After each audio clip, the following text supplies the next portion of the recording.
I'm Joshua Linton with Midtronics, and I'm here with Battalion Chief Hanson, and we're talking about first responders encountering electric vehicles in collisions, and especially focusing on Midtronics xIM-100, which is our new EV Immobilizer, which supports fast rescues and brings confidence to first responders in those situations.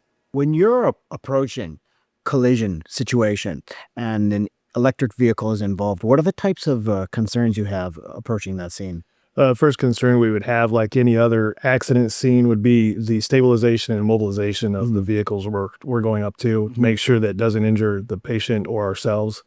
So on an older type vehicle, we can control that a little bit better. We know how that works. With the newer EV vehicles, definitely gives us a different challenge because we don't see exactly what's going on within that vehicle. A precaution for us would be, the first thing was to kind of walk around the whole situation and see what our hazards would be right away and how we would get the patients extricated from the vehicle. So that would involve us at that point starting to immobilize both vehicles.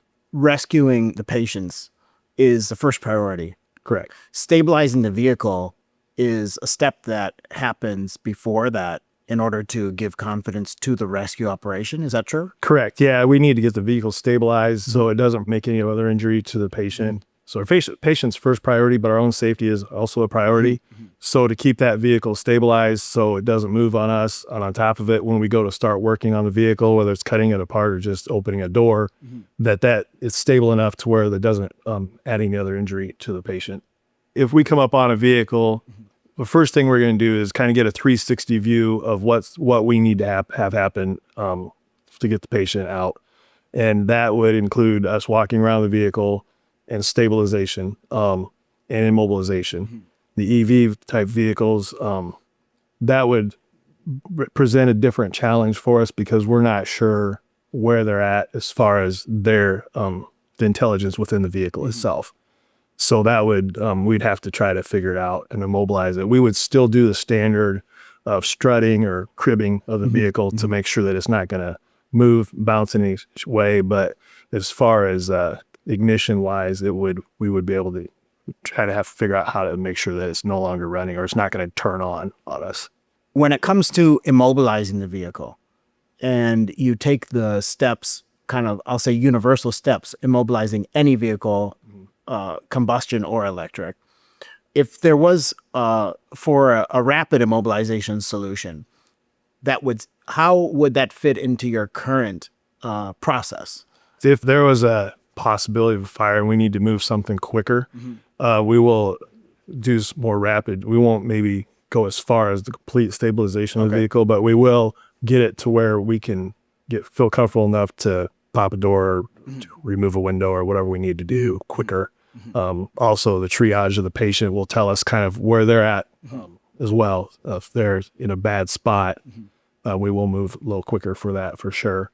What that means is once our firemen get the vehicle immobilized, then the EMS personnel can come up and take care of that. So we have to move quicker to get them up there to take that, to take over that portion of it. So you're coming up on a collision scene, an EV has been involved, and you need to know the status of the vehicle because you want to get to the rescue part, help the patients as much as possible, right?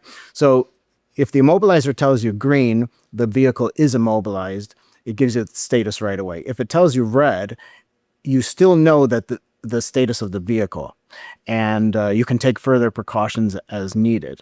How would that fit into that logic of showing the status? How does that fit into the standard procedure of ultimately helping the patients? Correct. Well, we're still going to do a full 360 on it, on the vehicle, but if we can bring that tool up quicker, then we can get it plugged in, and that tells us one vehicle is stabilized to where we know that the comfort level to where we can move forward is there.